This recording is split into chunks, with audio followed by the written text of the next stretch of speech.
Hello students, today we have to study the electric field due to infinitely long charge sheet. एक charge अगर infinitely long हो तो उसका electric field कैसे calculate करेंगे, ध्यान में रखना है. Suppose infinitely long charge sheet and sigma be the surface charge density, मतलब सिग्मा द सरफेस चार्ज, पूरे सरफेस पर जो चार्ज डेंसिटी वो सिग्मा है, ध्यान में रखना ये सिग्मा है.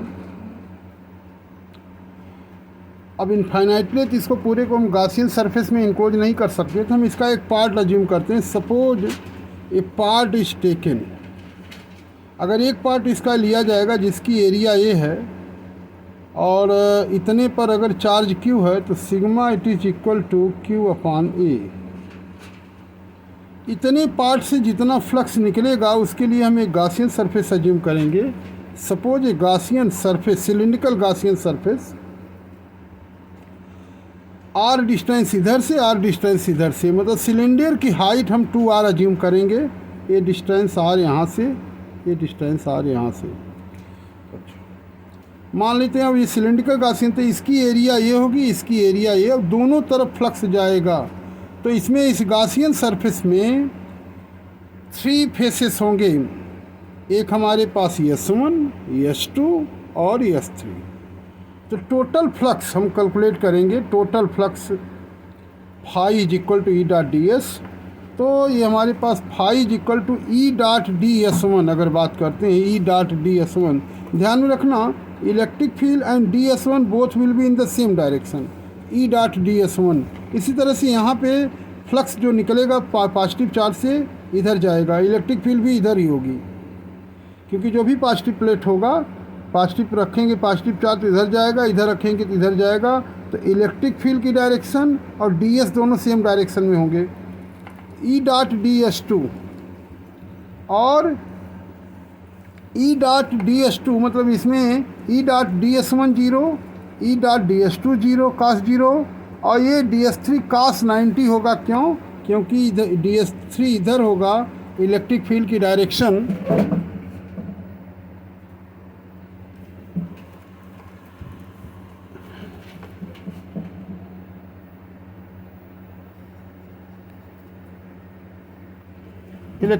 डायरेक्शन हमारे पास इधर 90 डिग्री. तो नेट इलेक्ट्रिक फील्ड हमारा देख लेना, it is cos zero and it is cos 90. तो कास 90 जीरो और डी एस वन की वैल्यू ए के बराबर है. D S two it is also A, ये दोनों एरिया ए है. तो 2E A हमारे पास हो गया. According to Gauss theorem E dot D S it is equal Q upon epsilon naught. तो 2E A is equal to Q upon epsilon naught और Q is equal to sigma A है. तो 2E A is equal to sigma A upon epsilon naught. तो E is equal to sigma upon 2 epsilon naught. यही हमारे पास electric field due to infinitely long charge sheet हो जाता है. अगर इसको वेक्टर के फॉर्म में करते हैं तो हमारे पास E it is equal to sigma upon 2 epsilon naught. ये एन यूनिट ऐसे वेक्टर रखते हैं, तो इस वेक्टर के फॉर्म में ऐसा होता है. अब देखो, और electric field due to the charge spherical shell अगर हम देखते हैं स्फेरिकल सेल पर के कारण, तो इलेक्ट्रिक फील्ड इसके बाद हम कैलकुलेट करेंगे. फिर ध्यान में रखना इस पर पूछा जाता है ग्राफ. तो ग्राफ का ई इलेक्ट्रिक फील्ड के बीच, इलेक्ट्रिक फील्ड और आर के बीच का कैसा ग्राफ बनता है, तो ई और आर के बीच का जो ग्राफ बनता है वो ऐसा बनता है. ध्यान रखना ई और आर के बीच का ग्राफ ऐसे ही बनता है. क्योंकि यह जो है it is independent of distance, distance पर डिपेंड नहीं करता. आर कितना भी बढ़ाए electric field remain the constant. पहले वाले में था कि as the r increases electric field decreases, ये पोजीशन है. अब फिर हम electric field due to charge spherical shell. अब सेल है तो सपोज सेल का मतलब अंदर पूरा हालो है, चार्ज क्यू सरफेस पे अगर दिया गया है. अब हमें इलेक्ट्रिक फील्ड कैलकुलेट करना है, electric field outside the shell calculate करना है. तो suppose a point P lies outside the shell, draw a spherical Gaussian surface which encloses point P से होकर के अगर ऐसे जा रहा है तो R इज, ये R की जो वैल्यू है ग्रेटर दैन R है इस केस में, तो electric field outside the shell, अगर हम गास थ्योरम अज्यूम करें तो गास थ्योरम में ये पूरे चार्ज क्यू को इनक्लोज कर रहा है, E dot D S it is equal to Q upon epsilon naught. E dot D S मतलब E into 4πr² Q upon epsilon naught, E is equal to 1/4 epsilon naught Q upon r²।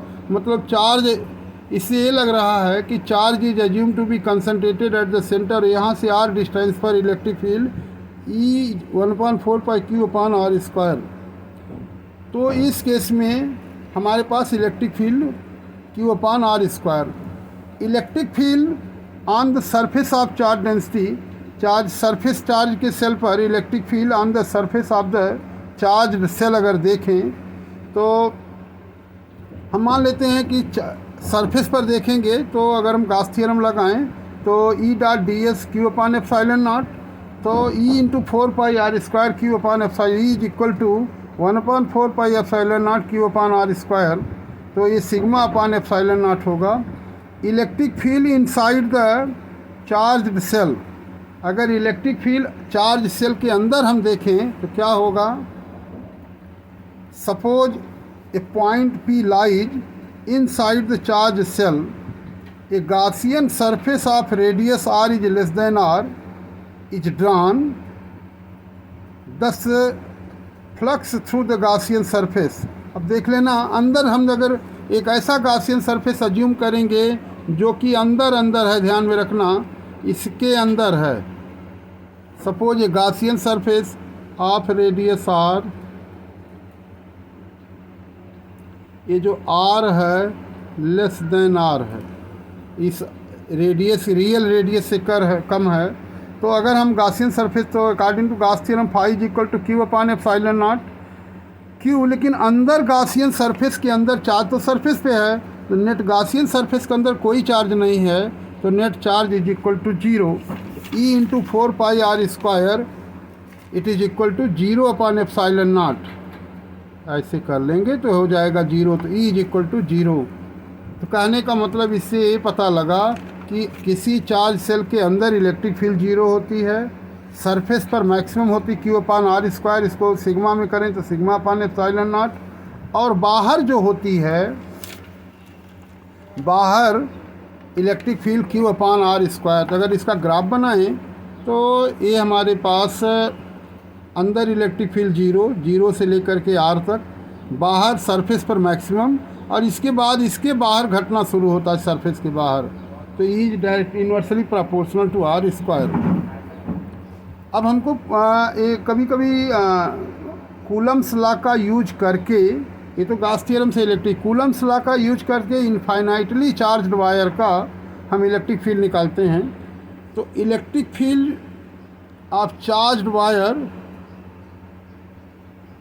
Of infinite length using Coulomb's law.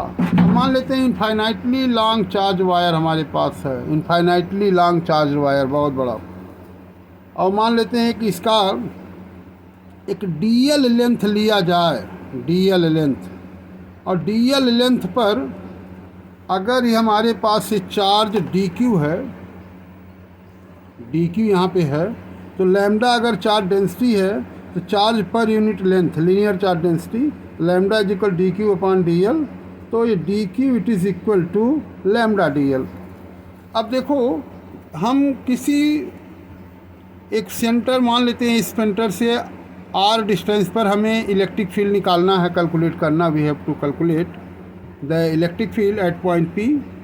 तो यहाँ से यल distance पर अगर हम ये जो है, अगर डी एल लेंथ का एक चार्ज लिया जाए, और यहाँ से यल डिस्टेंस पर एक स्मॉल डी एल लेंथ पर जिस पर चार्ज डी क्यू है, डी क्यू के कारण यहाँ पर हमारे पास इलेक्ट्रिक फील्ड की डायरेक्शन होगी डी ई, और d E is equal to 1/4 pi epsilon naught मैंने के, जिसको कहते हैं constant, D q upon r² में D q upon r² plus l², तो के लैम्डा डी एल, क्योंकि हमारे पास D Q is equal to lambda D L upon are square plus L square due to small current small element D L electric field at P. इस D L के कारण जो electric field होगी और वह हो जाएगी लैम्डा के lambda D L upon are square plus L square. अब देख लेना डी होगा, डी के दो component d cos theta d sine theta, अगर इसको ले लें इसके कारण यहाँ पे ले लें डी हो जाएगा, तो डी की दो component d cos theta d sine theta. इसी तरह से इस डी एल के कारण जो इलेक्ट्रिक फील्ड है d cos theta d sine theta. अब d sine theta are equal and opposite so they will be cancelled, तो net electric field will be in this direction, charge wire से perpendicular इस direction में होगा, और each d l contribute the charge d cos theta. Electric field हमें D कास D L जो है d cos theta contribute करता है। इसका मतलब नेट इलेक्ट्रिक फील्ड हमारे पास हो जाएगा d cos theta from minus infinity to plus infinity, यही ध्यान में रखना। अब हमारे पास डी की वैल्यू के lambda D l upon r square plus L square, और कास थीटा लिखेंगे r upon root r square plus L square. तो 1/4 pi epsilon naught minus infinity plus infinity lambda r d l upon r square plus L square की power 3/2। इसको हम solve कर लेंगे। अब हमारे पास हो जाएगा, इसको थोड़ा इंटीग्रेशन थोड़ा सा टिपिकल मेथड है, इसको एक बार क्लियर करना, इंटीग्रेशन पढ़ने के बाद शायद और क्लियर हो जाए। तो अभी जैसे बता रहा हूँ ऐसे कर लेना। Put l is equal to r tan theta substitution method से, तो d l is equal to r sec square theta d theta. तो ई इज इक्वल टू, अब हम जहाँ जहाँ हमने r is equal to l tan theta put किया है, l is equal to r tan theta, तो इसको डिफ्रेंशिएट करें तो d l is equal to r sec square theta d theta. अब हम सारी वैल्यूज को इसी ई में पुट कर दें तो के प्लेस पे 1/4 पाई एप्सिलॉन नॉट हमारे पास आ ही गया। अब हम ज़रा लिमिट बदलेंगे, तो जब इसको टेन या इसको हम इन्फिनिटी पुट करेंगे तो थीटा की वैल्यू पाई/2, माइनस इन्फिनिटी तो माइनस पाई/2। लैम्डा की वैल्यू इसको अगर इन्फिनिटी पुट करें टेन थीटा इन्फिनिटी, तो theta is equal tan infinity tan inverse infinity, ten 90 की वैल्यू इन्फिनिटी होती है, ध्यान में रखना। तो हमारे पास हो गया minus pi to plus pi, और फिर इसको हम सॉल्व करेंगे r into r sec square theta d theta upon, हमने l is equal r tan theta put किया है, तो r square plus tan square theta की पावर 3/2। तो r square sec square theta d theta, यहाँ r square common ले लें तो आर स्क्वायर की पावर 3/2 तो आर क्यूब, और ये 1 plus tan square sec square theta की पावर 3/2 सेक क्यूब थीटा। ये देखो ये वैल्यू हो जाएगी 1/लैम्डा है कि लैम्डा को बाहर कर लिए हमने, तो हो जाएगा from minus pi to plus pi cos theta d theta upon r, तो lambda upon 4 pi epsilon naught. Cos theta क्या होता है, कास थीटा का इंटीग्रेशन होता है साइन थीटा, और minus pi to plus pi, तो lambda upon 4 pi epsilon naught r sine pi minus pi, तो sine pi plus sine pi 1 plus 1 2, तो हमें रिजल्ट मिल गया लैम्डा अपान 2 पाई एप्सिलॉन नॉट आर। इसको हम कूलम्स लॉ से किए हैं, गॉस थ्योरम का यूज नहीं किए हैं। अब हमें पढ़ना है electric field of the charged ring. Charge ring के कारण इलेक्ट्रिक फील्ड, तो देख लेना चार्ज रिंग के कारण जो इलेक्ट्रिक फील्ड है, suppose A charge ring of radius A, if DL element is taken. अब पूरे चार्ज पर रिंग चार्ज अगर हमारे पास क्यू है पूरे, तो चार्ज पर unit length linear charge density क्या होगा, lambda is equal to Q upon 2 pi a. तो अब देखो हम जानते हैं कि चार्ज पर यूनिट लेंथ, तो lambda is equal to Q upon 2 pi a, और लैम्डा इज इक्वल टू, अगर इसको हम डी क्यू चार्ज इस पर हम अज्यूम कर लें डी क्यू चार्ज, तो हमारे पास हो जाएगा d q it is equal to lambda D l, तो ये d Q is equal to Q upon 2 pi a into d l, ध्यान में रखना।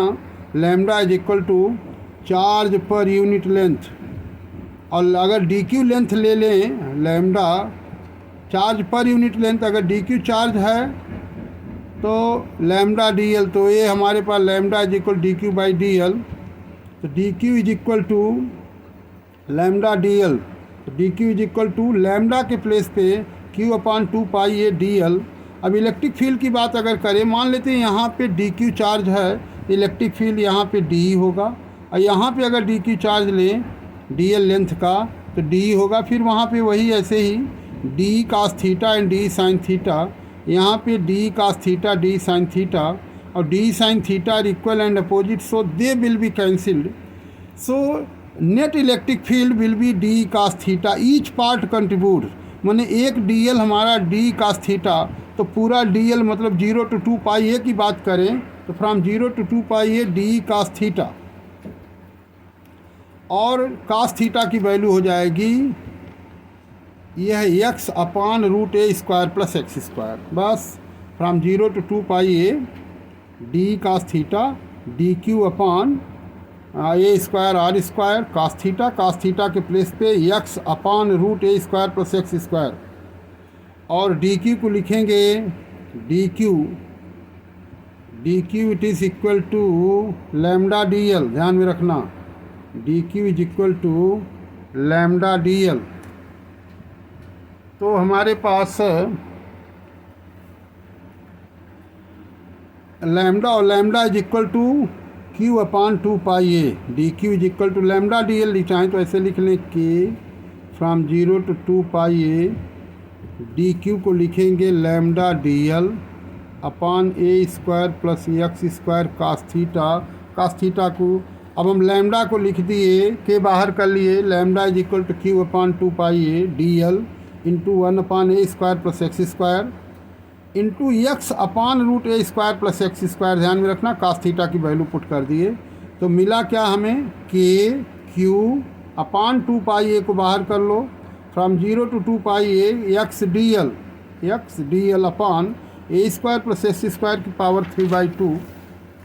अब इसको हम सॉल्व करें तो d l from 0 to 2 pi a d l कर लें, डी एल का एल होता है तो ये हो जाएगा 2 पाई ए, तो के क्यू अपान 2 पाई ए ये हो जाएगा एक्स अपान एक्स स्क्वायर प्लस ए स्क्वायर एक्स स्क्वायर 3/2, ये होगा 2 पाई ए। अब ये हमारे 1/4 pi epsilon naught Q x A upon a square plus x square की पावर 3/2। अब ये हमारे पास यही वैल्यू मिल जाती है, तो यही हमारे पास हो गया चार्ज रिंग। और स्पेशल केस में लेते हैं कि फिर एक्स इज ग्रेटर ए, तो ए की वैल्यू 0 पुट कर देते हैं, तो वो स्पेशल केस में जनरली हमारे पास यही वैल्यू आ जाती है इलेक्ट्रिक फील्ड रिंग पर। अच्छा, अब electric field due to a pair of charged sheet. अब मान लेते हैं कि अगर हम पेयर ऑफ चार्ज सीट की बात करें तो suppose the 2 charge sheet 1 and 2 और सिग्मा भी the charge density both are positive charge. इसके कारण फर्स्ट के कारण इलेक्ट्रिक फील्ड इधर, सेकंड के कारण भी इलेक्ट्रिक फील्ड इधर, तो दोनों इलेक्ट्रिक फील्ड फर्स्ट के कारण फर्स्ट फील्ड पे electric field in the region first दोनों ऐड हो जाएगा E1 प्लस E2। E1 हमारा sigma upon 2 epsilon naught, E2 is equal to sigma upon 2 epsilon naught. तो हमारे पास ई फर्स्ट होगा E1 प्लस E2, तो sigma upon 2 epsilon plus sigma upon 2 epsilon 2 sigma upon 2 epsilon तो sigma upon epsilon naught. तो अब हमारे पास value यहीं पे आ जाएगी सिग्मा अपान एप्सिलॉन नॉट, और ये हो जाएगा ई फर्स्ट में sigma upon epsilon naught. Electric field in the second region ज़रा देखना, तो E1 is equal to sigma upon 2 epsilon naught, यहाँ पे देखो सेकंड में इलेक्ट्रिक फील्ड इधर, इसके कारण तो नेट इलेक्ट्रिक फील्ड इक्वल और अपोजिट है, तो हमारे पास net electric field E1 minus E2 it is equal to 0। Electric field in the region third E1 plus E2 sigma upon epsilon naught plus sigma upon epsilon naught, तो it is equal to sigma upon 2 epsilon naught, तो sigma upon epsilon naught हो जाएगा। तो ये value हो जाएगी ये sigma अपान अंदर जो है सिग्मा अपान एप्सिलॉन नॉट हो जाएगा। और इस तरह से हमारे पास ये इलेक्ट्रिक फील्ड इस रीजन में सिग्मा अपान एप्सिलॉन नॉट, इस रीजन में सिग्मा एप्सिलॉन नॉट, अंदर इलेक्ट्रिक फील्ड जीरो। लेकिन अगर अपोजिटली चार्ज है electric field due to a pair of oppositely charge sheet, तो क्या होगा? First plate second plate, it is sigma. First के कारण इलेक्ट्रिक फील्ड इधर, सेकंड के कारण electric field opposite direction negative के कारण, तो net electric field E1 minus E2, तो it is equal to zero. इसी तरह से अगर इसमें हम कंसीडर करें तो इलेक्ट्रिक फील्ड इधर, पार निगेटिव के कारण भी इलेक्ट्रिक फील्ड इधर, तो net electric field E1 plus E2 यहाँ ऐड हो जाएगा, तो सिग्मा अपान एप्सिलॉन नॉट। और अगर थर्ड पार्ट में देखें तो इसके कारण इलेक्ट्रिक फील्ड इधर होगी, पॉजिटिव के कारण, निगेटिव के कारण इलेक्ट्रिक फील्ड इधर, तो ये हमारे पास net electric field E1 minus E2 और ये हो जाएगा जीरो। और यस, चार्ज और फील्ड चैप्टर ख़त्म। Next we will start the electric field, electric potential and the capacitance. तो केयर करना। इसके बाद हम लोग नया चैप्टर शुरू करेंगे। इस पे न्यूमेरिकल्स कर डालो। अगर किसी को कोई डाउट हो, मैंने सारे डेरिवेशन और कुछ इंपॉर्टेंट न्यूमेरिकल भी करवा दिया है, लेकिन अगर किसी को डाउट हो तो हमसे पर्सनल फ़ोन करके पूछ लेना। Any doubt you can ask easily. Okay, thank you.